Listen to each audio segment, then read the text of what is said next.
कृषि कानूनों के खिलाफ किसानों के आंदोलन का आज 29वां दिन है। प्रदर्शनकारी किसान कृषि कानूनों को रद्द करने की मांग पर अड़े हैं।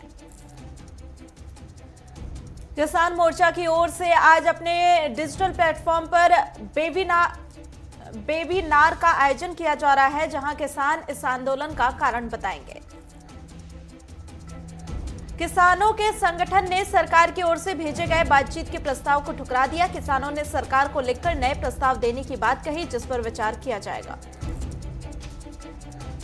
किसान संगठन ने कहा कि सरकार लिखित में ठोस प्रस्ताव भेजे ताकि उसको एजेंडा बनाकर हम सरकार से बात कर सकें।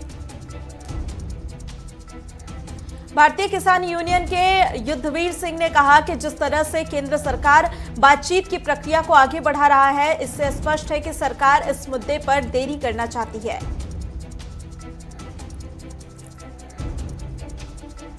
उन्होंने कहा कि सरकार हमारे मुद्दों को हल्के में ले रही है। मैं उन्हें इस मामले का संज्ञान लेने के लिए चेतावनी दे रहा हूं और जल्द ही इसका हल निकालूंगा। कांग्रेस पार्टी की ओर से आज निकाले जाने वाले मार्च को कोई परमिशन नहीं मिली, जिसके बाद केवल राहुल गांधी के साथ 3 नेता राष्ट्रपति कोविंद से मिलने पहुंचे।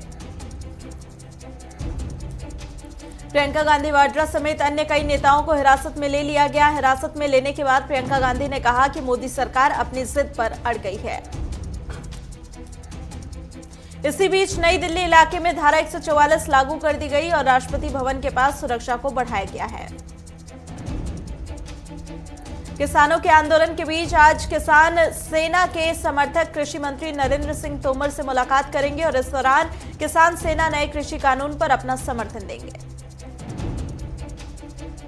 हरियाणा पुलिस ने 13 किसानों के खिलाफ हत्या और दंगे के प्रयास का मामला दर्ज किया। इन किसानों ने कृषि कानून का विरोध करते हुए सीएम मनोहर लाल के काफिले को काले झंडे दिखाए थे।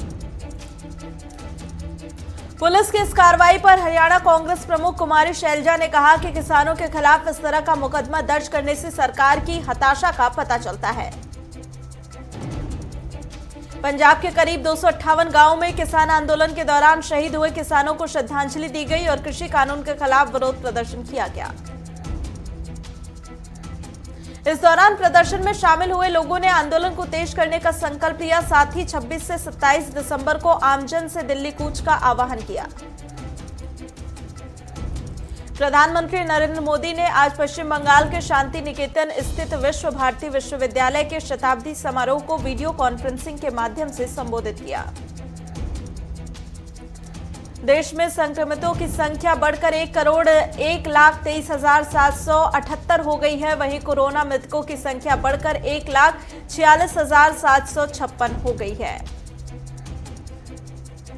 पिछले 24 घंटे में कोविड-19 के 24,712 नए मामले रिपोर्ट किए गए और वहीं पिछले 24 घंटे में 312 लोगों की इस बीमारी से मौत हुई। दिल्ली में पिछले 24 घंटे में कोरोना के 871 नए मामले सामने आए और इस अवधि के दौरान 18 मरीजों की मौत भी हुई। सीरम इंस्टीट्यूट के टीके के देश में आपात इस्तेमाल की मंजूरी इस हफ्ते तक मिल सकती है। इससे जुड़ी प्रक्रिया पूरी हो चुकी है। सीरम इंस्टीट्यूट ने देश में निमोनिया का पहला टीका विकसित किया है और इसे केंद्रीय स्वास्थ्य मंत्री हर्षवर्धन अगले हफ्ते लॉन्च कर सकते हैं। कोरोना वैक्सीन के रखरखाव और वितरण के लिए राजधानी पटना के नालंदा मेडिकल कॉलेज और अस्पताल परिसर स्थित स्टेट वैक्सीन स्टोर को पूरी तरह से तैयार कर लिया गया है। स्टेट वैक्सीन स्टोर बिहार की नहीं, देश के सबसे बड़े वैक्सीन भंडारण केंद्रों में से एक है। दावा किया जा रहा है कि यहां एक साथ कोरोना वैक्सीन के 35 लाख डोज रखे जा सकते हैं। बिहार सरकार वैक्सीनेशन के लिए प्रत्येक विकास खंड में आइस लाइन्ड रेफ्रिजरेटर उपलब्ध करा रही है। प्रत्येक रेफ्रिजरेटर में कोरोना वैक्सीन की 10,000 डोज को रखने की व्यवस्था है। राजधानी दिल्ली के हवाई अड्डों पर कोरोना वैक्सीन के संचालन और वितरण की योजना जनवरी में शुरू हो सकती है। लखनऊ में फिल्म निर्माता निदेशक पहलाज नहलानी ने मुख्यमंत्री योगी आदित्यनाथ से मुलाकात की और इस दौरान फिल्म सिटी के निर्माण पर चर्चा हुई। असदुद्दीन ओवैसी की पार्टी AIMIM अगले साल मध्य प्रदेश में होने वाले निकाय चुनाव में अपने उम्मीदवार उतार सकती है। सीएम केजरीवाल ने स्वास्थ्य विभाग के साथ बैठक की, जिसमें उन्होंने HIMS हेल्थ कार्ड और हेल्थ हेल्पलाइन को लेकर अधिकारियों के साथ चर्चा की। सीएम केजरीवाल ने अधिकारियों को यह सुनिश्चित करने के लिए निर्देश दिए कि हेल्थ कार्ड के टेंडर को जल्द से जल्द अंतिम रूप देकर फरवरी 2021 तक वेंडर का चयन कर लिया जाए। राजस्थान सरकार ने राज्य में 1 लाख से अधिक आबादी वाले सभी शहरों में 31 दिसंबर की रात में नाइट कर्फ्यू लगाए जाने का ऐलान किया है। गृह विभाग की ओर से जारी आदेश के अनुसार 31 दिसंबर की रात 8 बजे से 1 जनवरी की सुबह 6 बजे तक यह प्रतिबंध जारी रहेगा। सरकार के आदेश के बाद अब राज्य में नए साल के अवसर पर किसी तरह की पार्टी का आयोजन नहीं कराया जा सकेगा और न ही इस दौरान किसी तरह के पटाखे छोड़े जा सकेंगे। जम्मू कश्मीर के बारामूला में सुरक्षा बलों और आतंकियों के बीच मुठभेड़ जारी है। वनिगम पियरे क्रेरी इलाके में 2 से 3 आतंकियों के छिपे होने की आशंका है। असम में भूकंप के झटके महसूस किए गए। रिएक्टर स्केल पे भूकंप की तीव्रता 3 मापी गई। यमुना प्राधिकरण के मास्टर प्लान को बनाने की तैयारी जोरों पर है। मास्टर प्लान करीब 10,000 हेक्टेयर क्षेत्र में बनेगा, जिसमें गौतम बुद्ध नगर और बुलंदशहर के बीच गांव की जमीन आएगी। इस परियोजना में 5 कंपनियों ने रुचि दिखाई है। इसमें वह कंपनी भी शामिल है जिसने नए संसद भवन का आर्किटेक्चर तैयार किया है। रेलवे अब लोगों की परेशानी दूर करने को बिना रिजर्वेशन वाली ट्रेनों को चलाने का विचार कर रहा है और इसमें यात्री तुरंत टिकट लेकर यात्रा कर पाएंगे। दिल्ली NCR समेत पूरा उत्तर भारत इन दिनों कोहरे और बर्फीली हवाओं की चपेट में है। दिल्ली से लेकर उत्तर प्रदेश, हरियाणा, बिहार आदि मैदानी क्षेत्र कोहरे और शीतलहर की चपेट में है। दिल्ली में कड़ाके की ठंड के बीच आज लगातार तीसरे दिन भी घना कोहरा पड़ा और दिल्ली के कुछ इलाकों में आज सुबह विजिबिलिटी का स्तर 200 मीटर पहुंच गया। राजधानी में अगले 3 दिन में तापमान 3 डिग्री सेल्सियस तक पहुंचने के साथ ही शीतलहर के प्रकोप की आशंका है। इससे ठिठुरन में इजाफा होगा। हिमाचल में आज और कल मौसम साफ रहेगा। 26 दिसंबर से प्रदेश में बारिश और बर्फबारी के आसार हैं। जालंधर की लेदर इंडस्ट्री कई कमियों के कारण पिछले 1 साल से बंद पड़ी हुई थी, जिसे हाईकोर्ट ने अस्थायी रूप से शुरू करने का फैसला सुनाया है। जोधपुर में ऑपरेशन आवाज अभियान के तहत पुलिस ने घूंघट प्रथा मुक्त राजस्थान की शपथ दिलाई। बैनर पे हस्ताक्षर भी करवाए गए। बुंदेलखंड में अवैध खनन के खिलाफ कार्रवाई करते हुए 100 से अधिक ओवरलोड ट्रकों को सीज किया गया। किसान आंदोलन का समर्थन करने वाले आपके प्रदेश उपाध्यक्ष इंजीनियर इमरान लतीफ को लखनऊ जेल से रिहाई मिली है। बैठक में कहा कि प्रदेश में अब मुद्दों की राजनीति होगी, जाति की नहीं। जंडियाला गुरु में किसानों ने केंद्र सरकार का पुतला फूंका और तीनों कृषि कानूनों को रद्द करने की मांग की। फरीदाबाद में दिन दहाड़े लोकतंत्र सुरक्षा पार्टी के एक युवा नेता की गोली मारकर हत्या कर दी गई। आरोपी घटना के बाद मौके से फरार हो गए। संभल में साथी के साथ शौच गए युवक को एक गुस्सैल सांड ने अपने सींगों से पटक कर मार दिया। मृतक का साथी भी सांड के हमले में गंभीर रूप से घायल हो गया। शाहजहांपुर जेल में रेप के दोषी आसाराम की फोटो लगाकर कैदियों को कंबल वितरण करने का मामला बढ़ता जा रहा है। जेल अधीक्षक के खिलाफ VHP ने भी मोर्चा खोल दिया है। अथरी में सड़क पर गटर का गंदा पानी जमा हुआ है, जिसकी वजह से लोगों में बीमारी का डर छाया हुआ है। कागवाड़ में नहर परियोजना शुरू हुए 3 साल गुजर चुके हैं, लेकिन अभी तक किसानों को मुआवजा नहीं मिल पाया। बड़सर के विधायक इंद्रदत्त लखनपाल को प्रदेश समन्वय समिति का सदस्य नियुक्त किया गया है। फतेहपुर में अब पंचायत प्रधानों उप प्रधानों की शक्तियां छीन ली गई हैं, जिसके बाद सचिवों के पास मोहरें जमा हुई।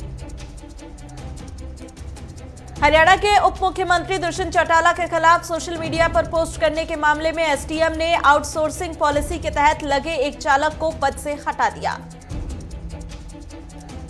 हरियाणा में मुख्यमंत्री मनोहर लाल की अध्यक्षता में मंत्रिमंडल की बैठक हुई, जिसमें मानेसर को नगर निगम बनाने पर मुहर लगी।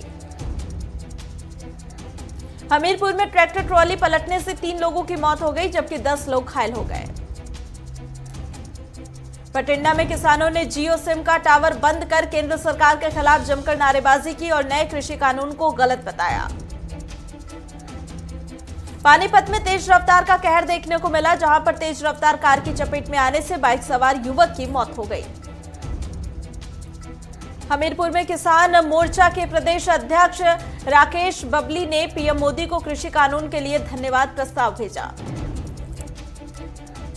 फतेहपुर में दूसरी बार कोरोना बम फूट पड़ा, जिसके चलते एसबीआई शाखा को एक दिन के लिए बंद किया गया।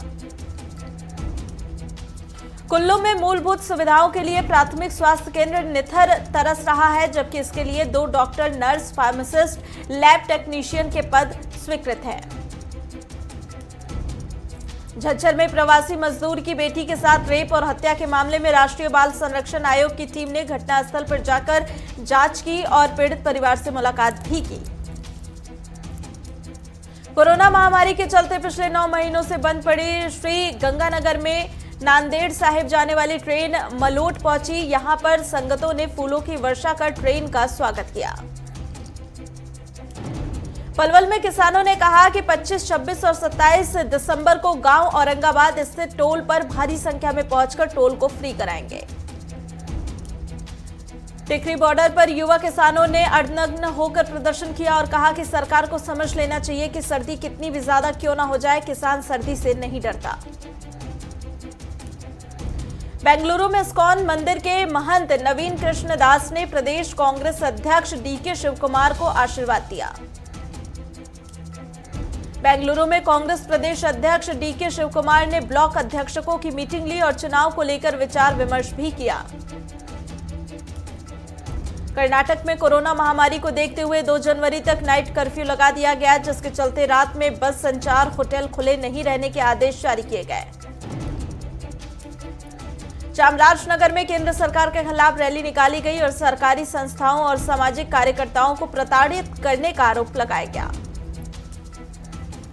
मुजफ्फरनगर में बीजेपी नेता के हत्यारोपी को कार सवार बदमाशों ने गोली मार दी और वे जमानत पर जेल से बाहर आया हुआ था।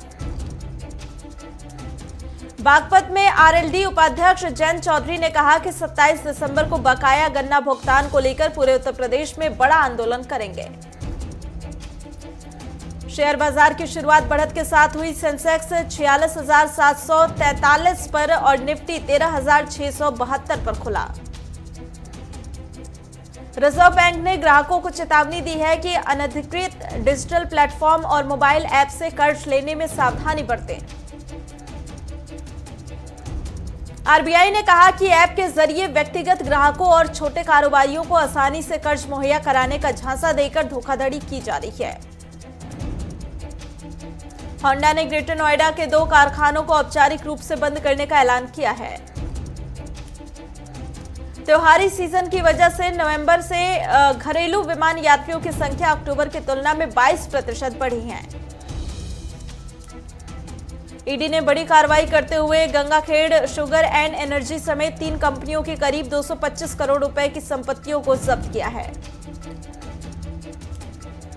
पेटीएम ने छोटे शहरों से हायरिंग शुरू कर दी है। इन कर्मचारियों को वर्क फ्रॉम होम के तहत घर से ही काम करना होगा। चीन के रेगुलेटर्स ने अलीबाबा ग्रुप के एकाधिकार व्यवहार को लेकर जांच करने का ऐलान किया है। एयर इंडिया को खरीदने के लिए टाटा ग्रुप और सिंगापुर एयरलाइंस मिलकर बोली लगाने की तैयारी कर रहे हैं। वेस्टर्न रेलवे ने 7 जोड़ी फेस्टिवल स्पेशल ट्रेनों को आगे भी जारी रखने का ऐलान किया है। ब्रिटेन में कोरोना वायरस का एक और नया स्ट्रेन मिला है। दक्षिण अफ्रीका से आए 2 लोगों की जांच में दूसरे स्ट्रेन की जानकारी मिली है। कोरोना के नए स्ट्रेन को लेकर मॉडर्ना ने बड़ा दावा किया है। मॉडर्ना का कहना है कि उसकी वैक्सीन कोरोना के नए स्ट्रेन पे भी कारगर है। दुनिया में पिछले 24 घंटे में 6.72 लाख नए मामले सामने आए और 13,291 संक्रमितों की जान चली गई। दुनिया भर में कोरोना का आंकड़ा 7 करोड़ 90 लाख तक पहुंच गया। वहीं इस महामारी से मरने वालों की संख्या 17,36,000 हो गई है। अमेरिका में अब तक 10 लाख से ज्यादा लोगों को कोरोना वैक्सीन की पहली डोज दे दी गई है। इबोला की खोज करने वाले वैज्ञानिक का कहना है कि आने वाले दिनों में कोविड-19 से भी ज्यादा खतरनाक वायरस का पता चल सकता है। अमेरिका के राष्ट्रपति डोनाल्ड ट्रंप ने वार्षिक रक्षा बिल पर वीटो लगा दिया है। डोनाल्ड ट्रंप ने आरोप लगाया कि यह बिल रूस और चीन की मदद करेगा।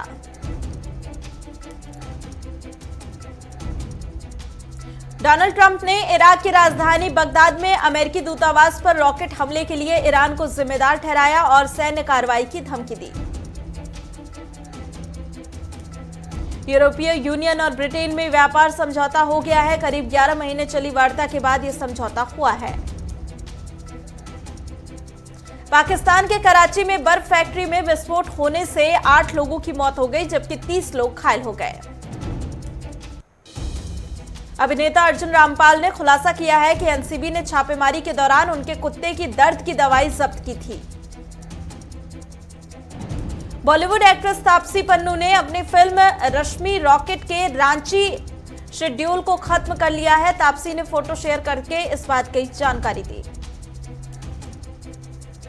कंगना ने बिकनी में ट्रोल किए जाने पर ट्रोलर्स को आड़े हाथों लिया। कंगना ने कहा कि धर्म पे चलो, उसके ठेकेदार मत बनो। सिद्धार्थ मल्होत्रा रॉ के सबसे खतरनाक मिशन पर बनने वाली फिल्म का हिस्सा हो सकते हैं। कोविड-19 के चलते रजनीकांत की फिल्म की शूटिंग रोकनी पड़ गई है। जानकारी के मुताबिक क्रू के 8 सदस्य कोविड पॉजिटिव पाए गए हैं। कोविड-19 के मामले बढ़ने के बाद क्रिकेट ऑस्ट्रेलिया ने बिग बैश लीग के खिलाड़ियों पर बाहर जाकर बाल कटवाने पर प्रतिबंध लगा दिया है। विराट कोहली के लीव के मुद्दे पर सुनील गावस्कर ने भारतीय टीम मैनेजमेंट की कड़ी आलोचना की और कहा कि कोहली को छुट्टी मिल गई, लेकिन नटराजन अभी तक अपनी बेटी को नहीं देख पाए। ऑस्ट्रेलिया के पूर्व कोच डेरेन लीमैन का मानना है कि एडिलेड में पहले टेस्ट में करारी हार के बावजूद भारत अभी भी पासा पलट सकता है। आईसीए ने भारतीय क्रिकेट टीम के पूर्व स्पिनर गेंदबाज प्रज्ञान ओझा को आईपीएल गवर्निंग काउंसिल के लिए नॉमिनेट किया है। पाकिस्तान को बड़ा झटका लगा। टीम के खिलाड़ी शादाब खान चोटिल होने के कारण न्यूजीलैंड के खिलाफ शुरुआती टेस्ट में नहीं खेल पाएंगे। तो इसी के साथ टॉप 100 खबरों में इतना ही। तमाम खबरों के लिए आप बने रहिए हमारे साथ।